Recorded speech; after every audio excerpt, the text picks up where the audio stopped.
Então, olha para a pessoa do seu lado aí e diz assim, olha, não será fácil. Todos nós seremos denunciados com as nossas falhas na educação. Amados, todos nós seremos denunciados com as nossas falhas na educação. Todos nós. Não vai ser fácil. Hoje mesmo, enquanto o Henri trazia a palavra, obrigado querida, de louvor, o meu filho começou a chorar e a incomodar ali atrás de mim. Então já é uma ótima abertura para esta série. Nós seremos denunciados porque existem ensinamentos onde nós perceberemos que nós temos falhado, que nós temos feito de uma forma talvez que pode ser aprimorada. Então, que nós possamos entender isso, que estamos em aprimoramento. E esta série vai nos ajudar, em nome de Jesus. E outra coisa, você poderá ficar com raiva de mim. Então, desde já, eu quero te dizer que eu te amo muito. Tá bom? Não fique com raiva de mim, não fique bravo comigo, caso você ouça algo que te incomode. E saiba que se te incomodar é porque o Senhor está pedindo transformação para você, em nome de Jesus. O tema da mensagem de hoje é o educador avestruz. Primeiro, por que educador e não pais? Porque educador é o papel do pai e da mãe, mas é o papel do responsável legal de uma criança também. Talvez você não seja o pai, não seja uma mãe de uma criança, talvez você seja o tio, mas você é o responsável legal dele. Talvez você seja o avô ou a avó, mas você é o responsável legal dele. Então, quando digo educador, é para você que tem uma criança de responsabilidade sobre a tua vida. Amém? E por que avestruz? Porque nós vamos abrir no livro de Jó, capítulo 39, e nós vamos então falar um pouquinho das características do avestruz nessa noite. Então, conforme você for encontrando, vá se pondo de pé, vamos honrar a palavra do Senhor e vamos ler juntos esse texto.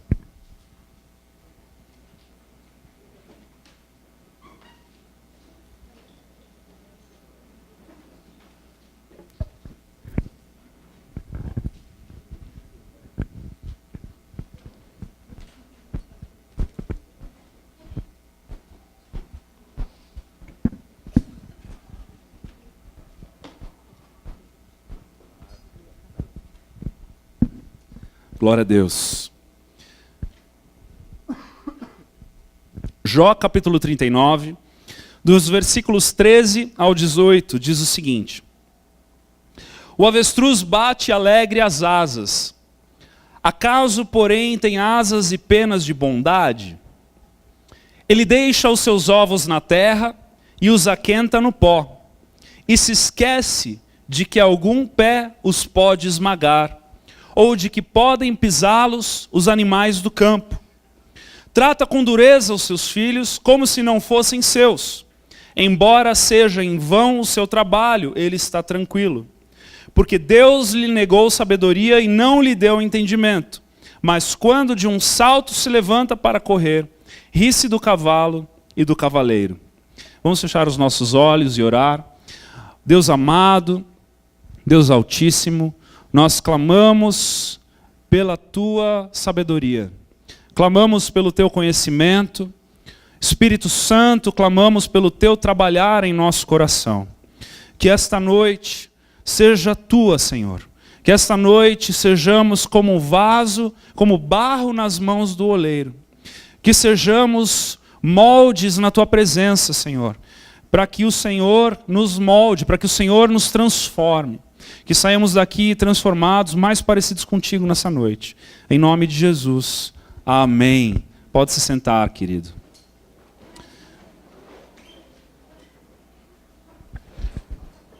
Pastor, e eu que não tenho filhos? Você já está trabalhando, o Senhor já está trabalhando no preventivo da tua vida, em nome de Jesus.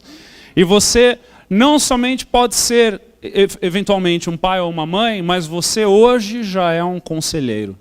Você hoje já é um formador de opiniões. Então, que você, através da palavra do Senhor, tenha as tuas opiniões moldadas ao Senhor, para que aquilo que sai da tua boca seja bênção, em nome de Jesus. E não somente um conselho de alma ou de opinião própria. Amém?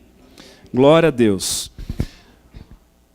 Primeiro ponto, o versículo 13, o texto diz: o avestruz bate alegre as asas. Acaso, porém, tem asas e penas de bondade? O avestruz, assim como, o homem, muitas vezes, tem suas falhas.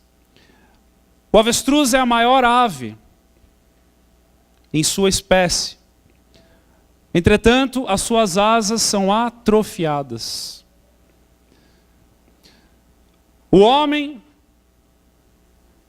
tem autoridade. Entretanto, por muitas vezes, não usa da autoridade que tem. E o primeiro ponto que eu quero trazer para nós nessa noite é a respeito de autoridade. O homem e a mulher, o educador, o pai, a mãe, o tio, o avô, a avó, possuem autoridade sobre a criança. E é importante nós entendermos que autoridade não é autoritarismo. Autoritarismo é abuso de autoridade para uma vontade própria. A autoridade é o domínio sobre a circunstância, sobre o que está acontecendo. E nós, como educadores, precisamos desempenhar a autoridade que temos. Precisamos saber dizer não. Amados, hoje, um grande problema que nós enxergamos é a dificuldade de dizer não. Nós vemos crianças gritando com seus pais, vemos crianças convencendo os seus pais, assistimos crianças fazendo um escarcéu, fazendo arruaça, manipulando pais e educadores que não sabem dizer não. Porque dizer não significa permanecer no não. Quando eu e você dizemos não a uma criança, nós não podemos mudar o nosso não por circunstâncias que venham à frente. Nós precisamos ser firmes, precisamos manter o que dizemos, manter o não que dizemos. Precisamos ser firmes no nosso não. E aqui também existe uma diferença entre a firmeza e a opressão. Porque a opressão é uma manipulação, é um jugo. Agora, a firmeza do não é uma obrigação do educador. Quando teu filho, tua filha, a criança do qual você é responsável, faz algo, pede algo para você, e você naquele momento deve ou não reagir, e você reage, e você é firme com uma decisão, meus amados, permaneça na decisão que você tomou. Quando a Ana Júlia nasceu, eu usei com ela a regrinha do 1, 2, 3. Quando ela aprontava alguma coisa, ou ela desobedecia algo que eu pedia para ela fazer, eu contava até 3. E quando eu chegava no 3, ela ia para a correção. É uma correção, quando você corrige uma criança, não deve ser uma correção na raiva, né? Não deve ser uma correção no abuso, no autoritarismo, naquele momento em que o calor sobe e você vai lá e desconta na criança. É uma correção explicada. É uma correção que vem junto com o ensino. É uma correção que você respira fundo. Se você ficou nervoso naquele momento, você segura. Você vai descontar no ar, numa árvore perto de você, se for o caso. Mas você não faça isso com uma criança. Só que quando você vai voltar naquele assunto com a criança, e você vai corrigi-la com uma vara, com alguma coisa, com castigo, que você explique o motivo pelo qual ela está sendo corrigida. Em nome de Jesus. Amém? Use do poder da tua voz. Não é aquela voz que você grita, né? Às vezes você entra numa casa que parece um campeonato de quem grita mais alto. Não é o gritar mais alto, mas é a autoridade no tom da voz. Não é, por favor, não. É não. Não é não. Amém, amados? Pais e educadores, usem da autoridade que vocês têm. Você manda e os teus filhos obedecem. É o que você quer e não o que o teu filho quer. Amém, queridos? Você vai num caixa do supermercado, às vezes a minha filha era campeã em fazer isso. Ela ia no caixa do supermercado e tem aquelas barrinhas de Kinder Ovo. Ai, ai, ai. Chegava ali, eu já sabia que ali ia ter tensão. Porque ela ia querer comprar e eu ia dizer não. Ela ia querer comprar e eu ia dizer não. Sabe o que eu comecei a fazer? Eu comecei a dizer para ela, antes de sair do carro para entrar no supermercado, filha, o papai não vai comprar barrinha de Kinder Ovo hoje. Tá bom? Tá bom. E aí, o que acontecia? Chegava no caixa do supermercado, ela pegava a barrinha. Né? Você achou que eu fosse contar uma história bonita, né? Não, ela não fez mais isso, não, ela fez. Sabe o que eu fiz? Na próxima vez, eu falei, você vai ficar no carro. Por quê, papai? Lembra na vez passada que você se comprometeu comigo em não pedir e você foi lá e ficou pedindo aquilo que nós já havíamos combinado? Lembro. Então, hoje você vai ficar no carro e vai esperar. Vocês entendem, amados? Nós não podemos passar por cima da autoridade que nós já demos, do comando que nós já demos. Pergunta para um policial de trânsito se ele vai se compadecer de uma pessoa porque ela está com um problema ali que precisa ser autuada. Pergunta para o Sagaz ali no final. Não é verdade? Às vezes até existe uma compaixão, mas a lei é lei. Porque já está estabelecido. Quando você diz não, quando você diz sim, quando você diz agora não, amanhã, quando você se compromete amanhã ou depois da manhã, amados, cumpram. Para que você não perca a autoridade que você mesmo está colocando. Amém? Tem alguém aí? Deixa eu te dizer algo. Se você não disser para, o teu filho não vai parar. Você sabia disso? A criança não tem bom senso. Deixa eu pedir para vocês repetirem isso comigo. Vamos repetir junto? Diga, a criança não tem bom senso. Agora, eu sei que você acha que o teu filho e a tua filha são excepcionais. Assim como eu acho que a minha filha é. Eu sei que você acha que o teu filho e a tua filha é a criança mais inteligente de São Bento do Sul. Assim como eu acho que a minha filha também é. Mas, deixa eu te dizer uma verdade aqui nessa noite. O teu filho e a tua filha não têm bom senso. E é por isso que eles precisam desesperadamente de vocês. É por isso que a minha filha precisa desesperadamente de mim. Para que o meu bom senso seja aquilo que rege a infância dela.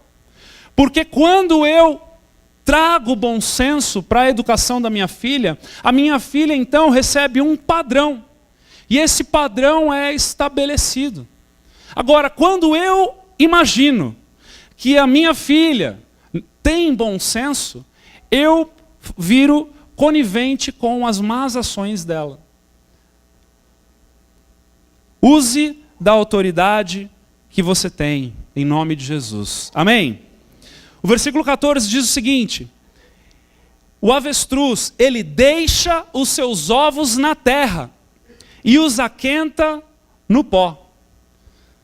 Amados, o educador avestruz não se compromete. Pode mudar. Ele não se compromete com a educação do seu filho. O educador avestruz deixa os seus ovos na terra e os aquenta no pó. Ele não choca os seus ovos.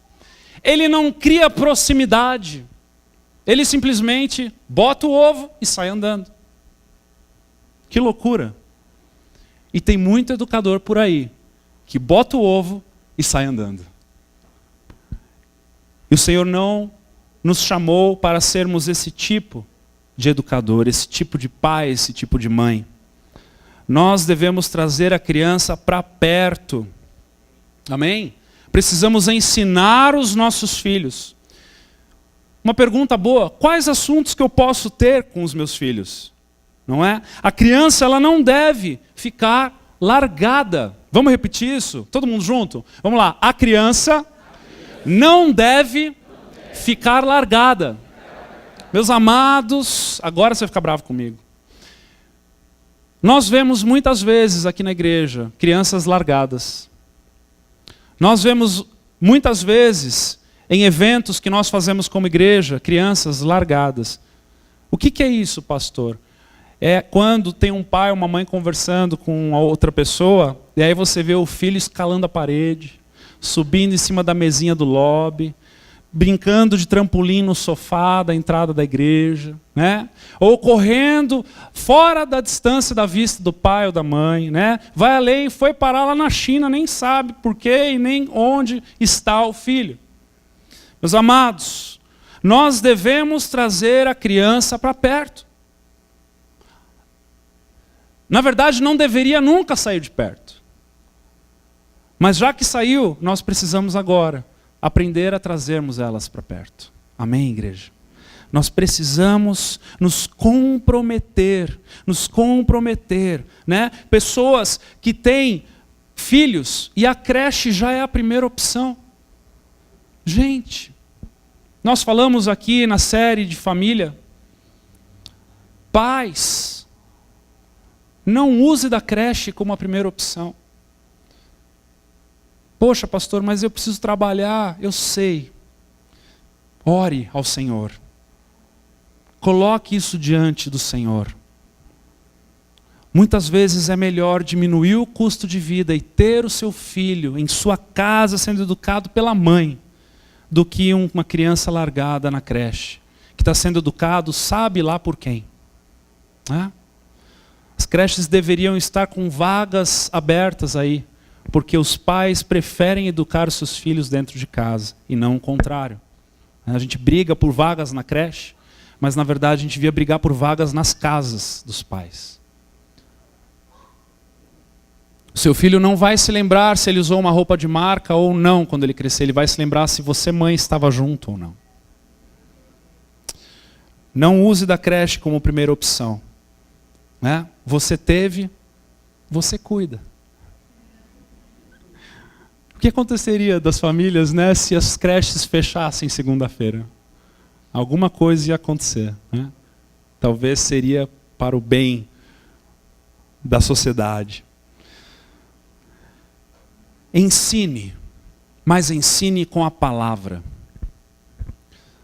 Muitas vezes nós ensinamos com tradições da nossa família, com as heranças que nós herdamos dos nossos pais, e deixamos a palavra de Deus de fora.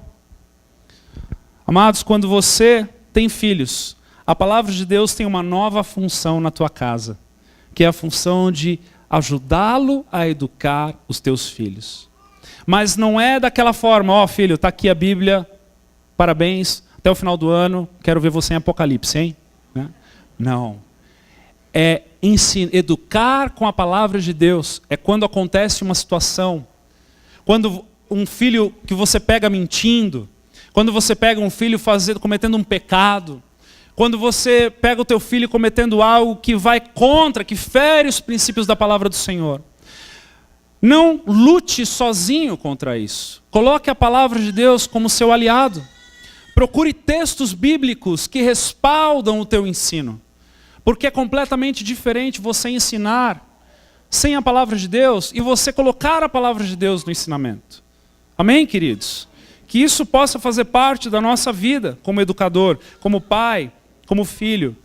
A palavra de Deus, ela serve para as coisas espirituais, mas ela também serve para tudo relacionado à vida.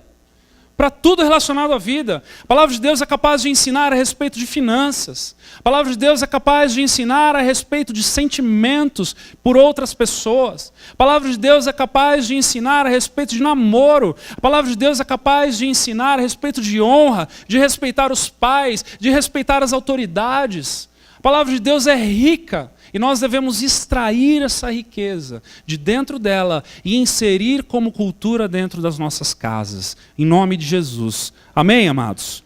Não seja um pai, uma mãe avestruz que não se compromete. Traga para perto. Por que eu escolhi esta imagem aí? Porque esta imagem é o retrato da sociedade de hoje. De um filho solto. De um filho de um pai que não se compromete.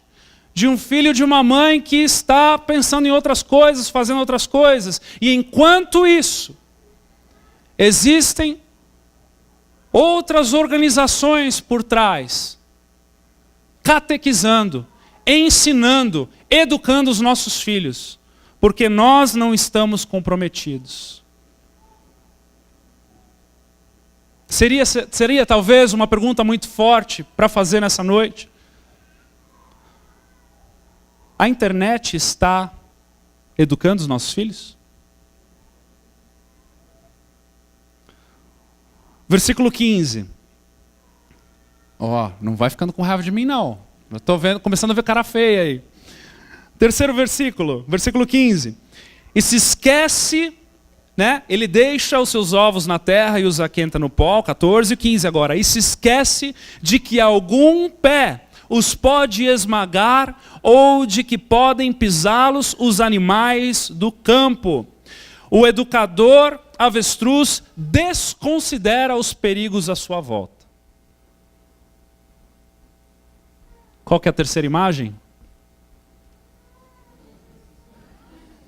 Impactante, né? Eu pensei em imagens impactantes para essa noite. Desconsideram os perigos à sua volta.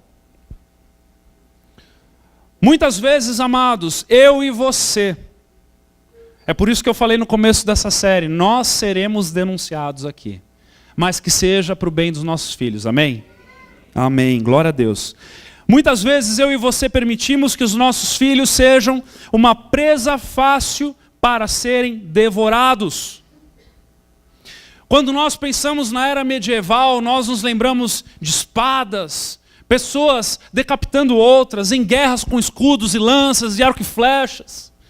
E nós pensamos em uma guerra desse jeito, ou se nós vamos um pouco mais para perto da nossa realidade, pensamos em armas bélicas, metralhadora, fuzil, escopeta, revólver, né? E pensamos nisso, mas amados, existe uma batalha sendo travada. Só que essa batalha ela é invisível porque ela é na mente. E nós estamos no meio dela.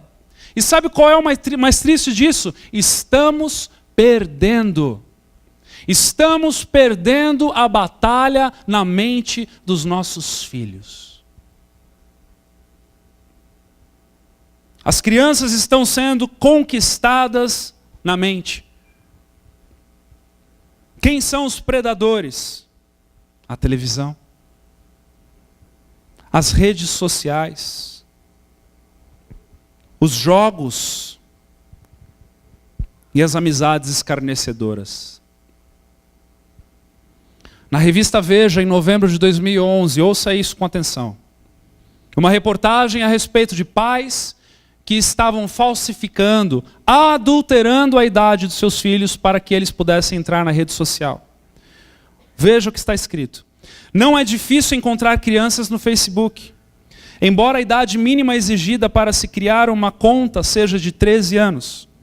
Segundo estudo publicado no periódico First Monday, realizado por acadêmicos das universidades de Nova York, Northwestern, Califórnia e Harvard, os pais têm auxiliado seus filhos a entrar na rede, mesmo sabendo que eles não possuem idade suficiente para fazer parte da comunidade. A pesquisa afirma que muitas famílias têm encorajado seus filhos a mentir a idade a fim de conseguir criar uma conta no site. Cerca de 95% dos pais de crianças de 10 anos que mantêm cadastros na rede são conscientes sobre as regras que restringem a participação delas no Facebook. Já 78% dos familiares não só estão cientes, como ainda ajudam os filhos a criar o perfil, incentivando-os a informar uma idade falsa. Amados, esta realidade é nossa. Você já parou para perceber que na linha do Facebook os vídeos não têm play? Você já parou para perceber que quando você está visualizando o Facebook, a linha do tempo, a hora que aparece um vídeo ele já está acontecendo? Você sabia que existem imagens pornográficas nesses vídeos? Você sabia que existem vídeos de imagem de pessoas mortas? Pessoas sendo mortas, assassinadas? E os nossos filhos estão suscetíveis a isso. Vocês sabiam que existem homens chamando meninas novas para conversas e as meninas se apaixonando por estes homens? Por causa de um Messenger, por causa de um Facebook. Amados, estas realidades estão no meio de nós. Nós aqui, pastores, vivenciamos estas crises nas casas. E muitas vezes nós somos coniventes a essa realidade. E é por isso que eu digo, com firmeza, que estamos perdendo essa batalha. Estamos perdendo os nossos filhos. Estamos perdendo a próxima geração. Mas, pastor, eles estão indo na igreja. Será realmente que o coração deles estão aprendendo de fato o que deveriam estar aprendendo? Agora, uma boa pergunta para esta reportagem que eu li para nós aqui. Se um ímpio, se uma pessoa que não tem valores e princípios morais, éticos, bíblicos, estabeleceu que 13 anos é o suficiente, um cristão estabeleceria que idade?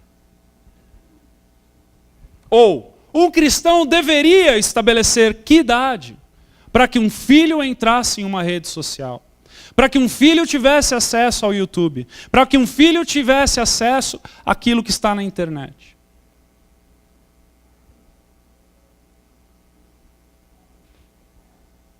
Que isso aí possa ser o seu bate-papo no café da manhã com seu cônjuge amanhã. Em nome de Jesus. Não queremos criar regras aqui, queremos expor o que Satanás está fazendo nessa geração. E você, com a palavra de Deus, com a manifestação do Espírito Santo, com o teu cônjuge, vai chegar em casa e começar a estabelecer algumas regras. Amém? Nós colocaremos regras aqui na igreja. E lá no final, hoje, eu já vou começar a falar um pouco sobre isso. E aí vocês vão também conversar com seus cônjuges e com seus filhos, e nós estaremos então em direção a uma educação para essas crianças também. Porque nós como igreja aqui também entendemos que temos a nossa parte e faremos a nossa parte, em nome de Jesus. Amém, amados? Versículo 16, quarta característica do educador avestruz. Trata com dureza os seus filhos, como se não fossem seus. Embora seja em vão o seu trabalho, ele está tranquilo. Né? O que isso quer dizer? É aquele educador, é aquele pai, é aquela mãe que compensa o seu descompromisso com palavras duras para dizer que está educando. Né? É o educador ausente, que não tem tempo de qualidade ensinando seus filhos, mas que na hora de dar uma bronca ele sabe falar alto. Que na hora de dar uma bronca ele sabe chamar para xincha. Sabe qual é o nome disso? Tolice. O nome disso é tolice. Porque isso só afasta o pai do filho. É por isso que nós não podemos educar na hora da raiva. Meu filho esses dias derrubou a minha guitarra no chão. Amados, eu contei até 1743 para depois falar com ele. Não contei tudo isso, mas respirei fundo algumas vezes. Nós não podemos reagir, ter uma reação imediata. Ou quando não temos reação e queremos mostrar para as pessoas que estão em volta, né? Chega aquele convidado em casa. A casa é sempre um banzé, né? Acontece de tudo o tempo todo. E aí está o pastor lá na casa, né? Tomando aquele cafezinho da tarde. A hora o filho vai lá, desobedece. Aí você vai lá, vou mostrar para esse pastor, né? Que eu sou um bom educador. Para, moleque! Tira a mão disso daí! Eu vou torrar tua mão no fogão, né? Amados, não faça isso. Não faça isso. Eduque os teus filhos. Educar custa. Custa tempo. Custa dinheiro. Sabia que custa dinheiro educar? Por que custa dinheiro, pastor? Porque às vezes você vai deixar de trabalhar para estar lá educando. Para estar lá tendo tempo de qualidade. Amado, não tenha filho para deixar ele solto no mundo, não. Coloque ele como prioridade na tua vida. Em nome de Jesus. Tem gente aí? Tratar com dureza é comprovar o egoísmo de não se envolver na educação integral. É achar que na ditadura do por que não, tudo será resolvido. É? A gente tem esse por que não, por que não, por que não, por que não. Para, explica. Eu e a Ju temos uma regra lá em casa. Sempre que possível, nós explicamos para os nossos filhos, para o Bento ainda não, né? Mas para a Ana Júlia, explicamos o porquê não. Mas por que, pastor, que é tão importante isso? Sabe por quê? Porque na segunda vez ele não vai lembrar do porquê não, ele vai lembrar da explicação. E a explicação vai gerar maturidade na criança para ela mesma tomar uma decisão sábia. Amém, gente? Glória a Deus. Quinto, versículo 17. Porque Deus lhe negou sabedoria e não lhe deu entendimento. Não busca enriquecimento de sabedoria para educação. Não busca sabedoria, né? Buscar sabedoria. Sabe o que é buscar sabedoria muitas vezes, amados? É aprofundar um pensamento. Buscar sabedoria é se aprofundar naquilo que está acontecendo. Pastor, o que é se aprofundar? É pensar. Pais do meu coração, educadores do meu coração, pensem, gastem tempo pensando. Pensando em como falar melhor, pensando em como ensinar melhor, pensando, sabe no que? Na reação, no porquê daquela ação, no porquê de que aquilo foi gerado, né? O que a resposta do meu filho no dia de hoje, que ele falou daquele jeito, está revelando? Por que ele falou com aquela acidez? Por que ele falou mais alto? Por que ele baixou a cabeça e saiu andando? Né? O que essa postura está apontando? Para que lado essa postura está apontando? Eu nunca vou me esquecer uma vez que a Ana Júlia gritou com a Ju. E naquele momento eu adverti ela porque naquele momento eu entendi que estava nascendo uma raiz de rebeldia. E se aquela raiz não fosse cortada naquele momento, aquilo poderia se tornar uma árvore gigantesca. Ela gritou com a Ju e eu já falei para ela, nunca mais fale desse jeito com a tua mãe. Aí eu adicionei aquilo que não precisava ter adicionado. Mas como eu sou transparente com vocês, eu vou falar. Porque senão eu quebro os teus dentes. Não faça isso, tá bom? Engraçado que ela nunca mais gritou com a mãe. Funcionou, né? Posso te dar um conselho? Seja um observador do teu filho. Fique de olho nele. Posso te dar um conselho em cima desse? principalmente quando ele não perceber que você está observando. Seja um observador do teu filho. Preste atenção nas reações. Preste atenção em como ele responde perguntas. Preste atenção em como ele reage com amigos, como ele reage com autoridade, como ele reage com pessoas estranhas, como ele reage com pessoas próximas. Preste atenção. Porque muitas vezes, quando os nossos olhos são abertos, nós começamos então a ver uma nova realidade. Amém, amados?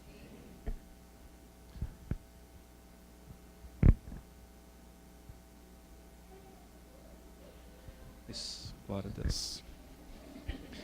Vai ter continuação lá em casa.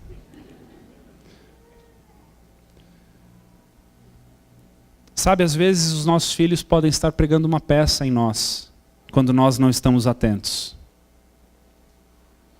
Muitas vezes os nossos filhos podem estar fazendo de um jeito na nossa frente e de um jeito completamente diferente nas nossas costas. E isso acontece muito. Algumas vezes eu e a pastora conversamos com pais que chegam, não, mas o meu filho é assim, porque ele é assim, ele tem essa reação, né? E já vem naquela defensiva, né? A gente olha, a gente ouve e a gente pensa assim, poxa vida, acho que esses pais poderiam observar um pouquinho mais escondido, porque eles vão mudar a percepção deles em relação aos filhos. Seja sagaz. Seja sagaz com seus filhos. Prestem atenção. Tenha uma leitura mais apurada. Tenha uma leitura mais precisa em relação a eles. Porque muitas vezes eles não são aquilo que vocês acham que eles são. E eu estou falando aqui como pai de 2 filhos. E muito provavelmente a minha filha reage de um jeito comigo e de um outro jeito com outras pessoas. E eu já observei isso algumas vezes. Sabe o que a pastora fez esses dias? Pegou uma adolescente, uma pessoa daqui da igreja, que já tem uma maturidade espiritual, e perguntou assim, você gostaria de ser discipuladora da minha filha? E ela disse, eu quero. E aí então nós estabelecemos, foi agora que oficializou, foi no sábado? Ontem foi oficializado, então a minha filha já tem uma discipuladora. Poxa, mas por quê? Será que só ser pai não resolve? Eu prefiro ter mais gente cuidando da minha filha do que só eu e minha esposa. Eu acho que existem coisas que a minha filha não terá coragem de contar para mim e para a Ju. Mas, certamente, com uma pessoa que ela admira, que tem uma vida com Deus, tenha coragem. Seja sábio. Provérbios 1,7 diz, o temor do Senhor é o quê? O princípio do saber. Mas os loucos desprezam a sabedoria e o ensino. Não seja louco. Não despreze a sabedoria e o ensino. Busque enriquecimento de sabedoria para a educação dos seus filhos. Amados, se existe um educador, uma pessoa que tem um conhecimento e que está aqui na região, vá assisti-lo. Vai atrás. Leia a palavra de Deus na perspectiva de um educador, de um pai, de uma mãe. Preste atenção, a palavra de Deus tem tantos erros de educação, tantas formas de como não fazer, através de tantos homens e tantas histórias. Nós podemos aprender e não cometermos mais estes erros. Amém? E último, sexto e último. Mas quando de um salto se levanta para correr, ri-se do cavalo e do cavaleiro. Aqui no contexto, Deus está falando a Jó que todas as coisas acontecem porque Deus quis. Porque o avestruz ele tem uma característica muito interessante. Apesar de ser extremamente irresponsável na sua educação, ele corre muito. O avestruz ele pode alcançar uma média de 80 km por hora. Sabe por quê? Porque quando nós não educamos, o jeito é sair correndo. o jeito é sair correndo. E sabe o que mais? Esconder a sua cabeça. Porque o avestruz faz muito isso, ele esconde a cabeça dele na terra. E meus amados, eu quero dizer algo para você nessa noite. Educador, pai e mãe, primeiro passo, pare de se esconder. Pare de fingir que está tudo bem. Pare de achar que vai dar tudo certo daqui a pouco. Porque se não está dando agora, temos pais e adolescentes aqui para confirmar o que eu vou falar. A tendência é piorar. Se não está dando certo agora, a tendência é piorar. Não deixe piorar. Não pense, eu vou ficar em casa para não dar trabalho. Eu vou ficar em casa para não expor a minha família desajustada. Sabe o que acontece quando nós ficamos em casa, quando nós fugimos, quando nós nos escondemos? Nós estamos perdendo a oportunidade de educar os nossos filhos. Sabe por quê? Os nossos filhos precisam aprender a viver em comunidade. Os nossos filhos precisam aprender a se portar no meio do vucu-vucu. Os nossos filhos precisam aprender a se portar no meio das pessoas. E é no meio das pessoas que a nossa educação é provada. Porque é no meio das pessoas que ele vai gritar, ou ele vai insistir, ou ele vai dizer não, ou ele vai bater o pé, ou ele vai fazer birra, não é verdade? E é no meio das pessoas que nós temos o privilégio de ensiná-los a viver em comunidade. E é por isso que eu e você precisamos de um plano. Precisamos de um plano, porque até o avestruz, desde esse texto bíblico até hoje, conseguiu criar um plano. Olha que interessante, essa pesquisa feita, atual, a respeito do avestruz. O que o texto está dizendo para nós? Que ele bota o ovo e sai andando, não é? Sim ou não? Foi o que nós lemos em Jó, né? Olha essa pesquisa a respeito do avestruz. As fêmeas porão seus ovos fertilizados em um único ninho comunitário. Um buraco escavado no chão e com 30 a 60 centímetros de profundidade. Já começaram a cavar o buraco. Ovos de avestruz podem pesar de 1,4 quilos, a partir de 1,4 quilos, e são os maiores ovos de uma espécie viva e as maiores células únicas, embora eles sejam, na verdade, os menores em relação ao tamanho da ave. O ninho pode conter de 15 a 60 ovos, com um ovo médio tendo 15 centímetros de comprimento, 12 centímetros de largura e o peso de 1,4 quilos. Preste atenção aqui. Eles são brilhantes de esbranquecidos. Os ovos são chocados pelas fêmeas de dia e pelo macho à noite, aproveitando as cores diferentes dos dois sexos para melhor camuflagem. Olha o que aconteceu. Amados, nós precisamos de um plano. Nós precisamos, entendendo que estamos correndo perigo, que a nossa próxima geração está correndo um perigo. Eu e você precisamos de um plano. Agora aqui não se trata mais somente do nosso ninho dentro de casa, mas se trata da obra do Senhor. Se trata do trabalho da próxima geração. É a respeito da crença da próxima geração. É a respeito da experiência que essas crianças terão ou não do Senhor. Isto está na minha mão e na tua mão. O que é que nós vamos fazer? Nós falamos aqui que todas as atividades que fazemos para as crianças não é para entretê-las. Apesar de serem muito bacanas. Apesar de muitas vezes eu ter vontade de estar lá do que aqui. Porque eu sei o que vai acontecer. Porque o pessoal da Máquina do Tempo, os professores do Refuginho têm feito um trabalho excepcional. Mas, amados, nós estamos formando a próxima geração. E caso você não tenha ouvido isso de mim antes, nós estamos gerando uma igreja, fundando uma igreja para a próxima geração. Não estamos aqui para nós desfrutarmos somente, mas estamos aqui para formar a próxima geração. E eu preciso da tua ajuda. Eu preciso do teu engajamento. Eu preciso da tua preocupação, do teu coração inclinado. Eu preciso da revelação do Senhor para você a respeito desse assunto.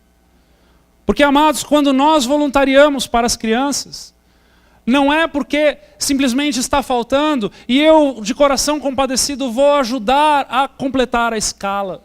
Mas é porque eu entendo a profundidade do ensino que essas crianças precisam ter. Quando eu decido dedicar o meu tempo ao meu filho em casa, não é porque eu quero ser um pai bonzinho, ou um pai igual ao fulano, beltrano, ciclano, mas é porque eu devo entender que ele precisa de mim para ser reproduzido. A reprodução ela não pode existir somente no DNA. A reprodução ela não pode existir somente no rosto, no olho, na boca, na forma de fazer as coisas, mas tem que ser reproduzida na crença. Tem alguém aqui? Amado, se você é apaixonado pelo Senhor Jesus, o teu filho tem que ser apaixonado pelo Senhor Jesus ao quadrado. E o responsável por isso é você, educador. Amém? Amém mesmo? Então, nós vamos em direção a um plano. Nós vamos em direção a transformarmos uma cultura. Em nome de Jesus. Como igreja, vamos nos engajar nisso. Amém? Nós estaremos introduzindo regras nas salas de aula do Refuginho. E nós precisamos que vocês, pais, comecem a trabalhar essas regras em casa. Os professores são autoridade na vida dos teus filhos. Amém? Vamos repetir isso? Diga, os professores são autoridades na vida dos meus filhos. Se as crianças, amados, desobedecerem eles serão advertidos. Nós estamos bolando toda uma estratégia para começarmos a aplicar na sala de aula. Tem alguém para dar um glória a Deus aí? Principalmente os voluntários, né? Eles serão advertidos. Caso insistam, eles serão trazidos de volta a você, pai e mãe. E não poderão voltar naquela aula, naquele domingo. Amém? Ô pastor, agora é hardcore o negócio aí, né? É, mais ou menos. Mas a gente vai começar isso em novembro. No mês de outubro, nós queremos trabalhar com vocês e queremos dar a oportunidade para que você molde isso nos seus filhos. Amém? Por quê? Porque o refuginho é um privilégio, não é uma obrigação para o teu filho. É um privilégio para o teu filho. E se as crianças não cumprirem as regrinhas, eles deverão voltar para os pais. E nós precisamos entender esta realidade. Amado, não veja isso como um pastor bravo que está querendo botar ordem na casa. Veja isso como um pastor que está querendo botar ordem na casa. Mas que não está bravo. Porque nós precisamos. A igreja, ela serve de modelo para nós. Amém? Que você entenda isso e use desse modelo para que você e teu filho possam aprender essa realidade. Para que a mesma cultura que está sendo gerada e que será gerada aqui, você possa aplicar num restaurante. Você possa aplicar em um lugar em comum, onde há uma comunidade. Você possa aplicar isso num lugar onde tem um conjunto de pessoas. Para que o teu filho não dê mais vexame. Para que ele não saia correndo, pulando, destruindo, derrubando todas as coisas em todos os lugares. Mas que em nome de Jesus seja gerado isso. E que os nossos filhos também possam ser sal e luz lá fora. Porque se eles forem reconhecidos como crianças educadas, que pai e que mãe não vão querer vir falar contigo e falar qual é o remédio que está dando para o teu filho. Não é verdade? Sim ou não? Amém. Então, o que eu quero pedir a você, a partir desta noite, comece a trabalhar no coração dos teus filhos o seguinte. Você vai dizer, Joãozinho, estar na igreja é um lugar de aprender as coisas do Senhor. existe o momento de louvar a Deus, que é alegre, que é de pular, que é de cantar, que é de dançar na presença dele, mas também existe o momento do ensino. E o momento do ensino, você precisa estar parado e ouvindo. Amém? E aos poucos, nós vamos começar a ensinar. Pode dizer ao seu filho também que se ele não parar, ele será exortado. E se ele for exortado 2 vezes, você vai ser chamado. E aí é o momento em que você coloca uma pressãozinha. E você fala, se eu for chamado... Tô brincando. Mas esse é o momento em que você ensina. E fala, filho, igreja, a nossa igreja é muito bacana. A nossa igreja é divertida. A nossa igreja é espontânea. Mas existem momentos para as coisas certas. E os nossos filhos precisam aprender essas coisas. Então, o primeiro passo, amados, ensinem que os professores têm autoridade. Não tire a autoridade do professor. Não seja aquele pai que chega lá na frente do professor, né, com o filho debaixo do braço, e olha e fala, o que meu filho fez de errado hoje? Né? Não seja esse pai. Não faça isso. Ouça. Não tem nenhum professor nessas salas que querem o mal dos teus filhos. Eles estão sendo ferramentas nas mãos do Senhor para estarem ensinando. Segunda coisa que eu quero falar para vocês, para encerrar aqui agora, nessa noite. Pais que têm filhos no refuginho. Em nome de Jesus, sejam voluntários do refuginho. Pode aplaudir, pode aplaudir.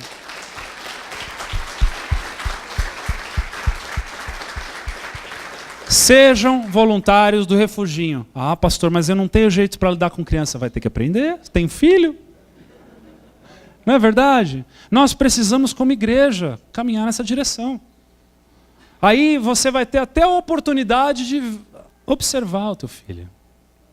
Talvez o teu filho se comporte mais ainda com você dentro da sala. Aleluia, Jesus. Vai ser resposta de oração para muitos voluntários aqui. Né? A gente está brincando, a gente está levando de uma forma esportiva porque é um assunto delicado mesmo. Mas que você possa sair daqui nessa noite refletindo em todas estas coisas. Vamos desconstruir o trabalho de Satanás na vida dessas crianças. Nós estaremos falando muito mais a respeito de assuntos específicos que foram pincelados aqui hoje à noite. Nós queremos falar bastante a respeito dos perigos, de fato, que estão rondando essas crianças, que estão formando essas crianças. Nós estaremos falando ao longo desse mês a respeito de coisas importantíssimas. Mas é necessário nós começarmos de alguma forma. E nessa noite nós começamos então desse jeito. Amados, tenha tempo de qualidade com essas crianças. Entenda que nós estamos tirando um mês inteiro para falarmos a respeito desse assunto. Por quê? Porque nós precisamos estabelecer uma nova cultura aqui, em nome de Jesus. Amém? Vamos fazer todos parte dela? Em nome de Jesus, amém. Curve o teu rosto, vamos orar.